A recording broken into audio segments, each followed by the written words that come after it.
What's up guys? Today we are going to be doing another 7 creative shot ideas video. I love making these videos. If you guys haven't seen any of the previous ones, we basically show you guys 7 creative shots, and then towards the end of the video we put together an edit and show you how those 7 shots can work well with each other to create a full little sequence.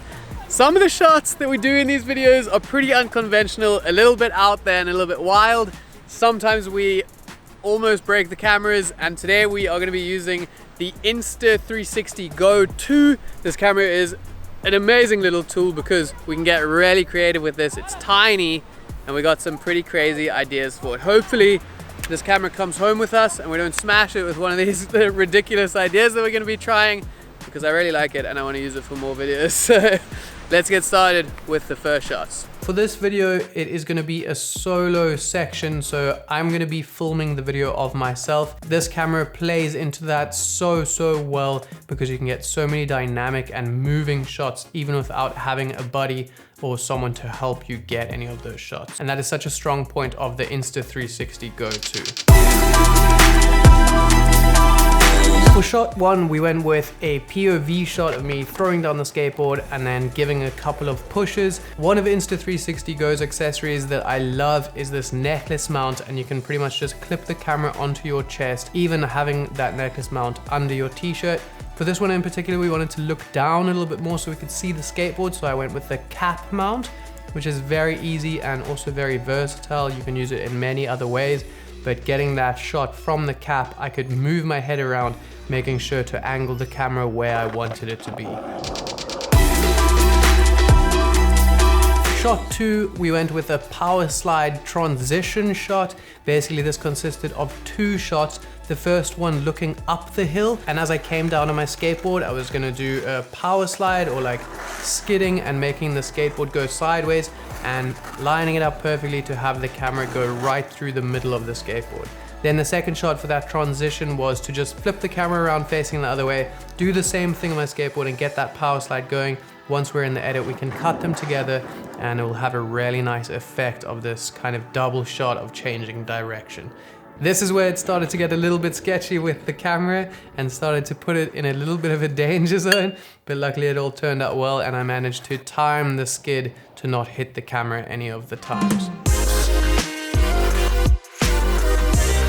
Shot 3 was a barrel roll transitional shot. Basically, the idea for this one was I threw it on the selfie stick and then I held it really low down at the wheel of the skateboard, shooting back onto myself and getting a really nice close-up with all of that road rushing past with that motion blur because of how low the camera was.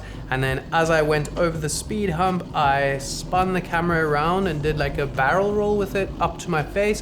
And the horizon lock on the Insta 360 Go 2 was super nice, and it kept that camera perfectly level even though I actually spun it around to transition to get that shot of my face.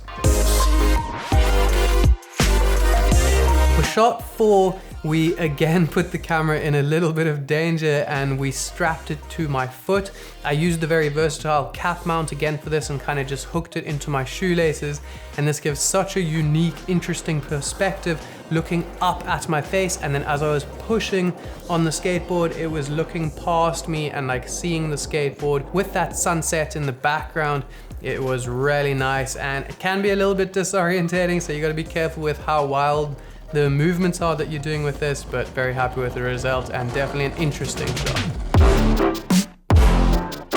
Shot 5, again we are sticking with the theme of putting this camera in really unique and awesome little situations, this one being no exception, and we used the sticking mount, and this stick mount is really cool because it's actually multi-purpose. You can stick it and unstick it multiple times. It has a little sleeve to keep that little sticking pad protected. But for this one, the idea was that we were sticking it under the skateboard, looking forward at the front wheels. I was gonna ride for a little bit and do a kick flip where the board spins around and does a barrel roll while that camera is locked onto the board, lands again and rides away. So this one was amazing to shoot and really happy with the result that we got. That's something that's so impressive about this camera, is you could never get this type of shot with like a regular big DSLR or something like that. Having this tiny camera unlocks so many possibilities for you guys to get creative with. Shot 6, I like to call the Ghost Rider board shot. And basically the idea for this one is that we balance the camera in this little bit of a sandbag to keep it nice and stable, and then I put that on a separate skateboard. Just before I skated off, I let that skateboard go down the hill to let it just ghost ride and film me as I'm skating in front of it. This is super useful, especially when you guys are filming yourself, to introduce some sort of movement tracking shot without having anyone else holding that camera. Makes your video way more dynamic in the final edit. Shot 7 is going to be our ending shot, and I just wanted a nice shot of me skating off into the distance to kind of bring the edit to an end. I put the camera back in its case, and it has a nifty little tripod that flips out the back. I could use the app to line it up perfectly with the sunset in the background and the road leading down to that sunset, creating those nice leading lines. Skated off into the distance, and that was the end of the shot. That is going to be all of the shots that we need for this video. We were having a little bit of a race against the time as the sun was setting behind those clouds, but I think we nailed it just as it was disappearing. Pretty impressed with the shots. Remember that if you guys want to go and check out one of these Insta360 Go 2s and get one for yourself, they're going to be linked down in the description. But with all that being said, let's have a look at all of the shots put together with some nice editing tricks and a little bit of music, all that good stuff. So let's roll it.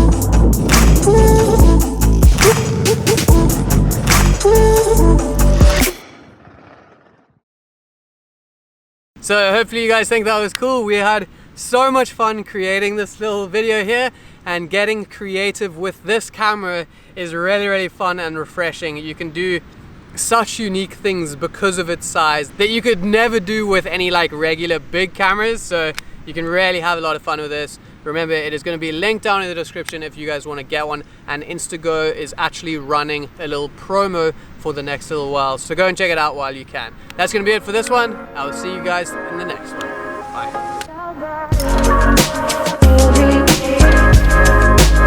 Bye.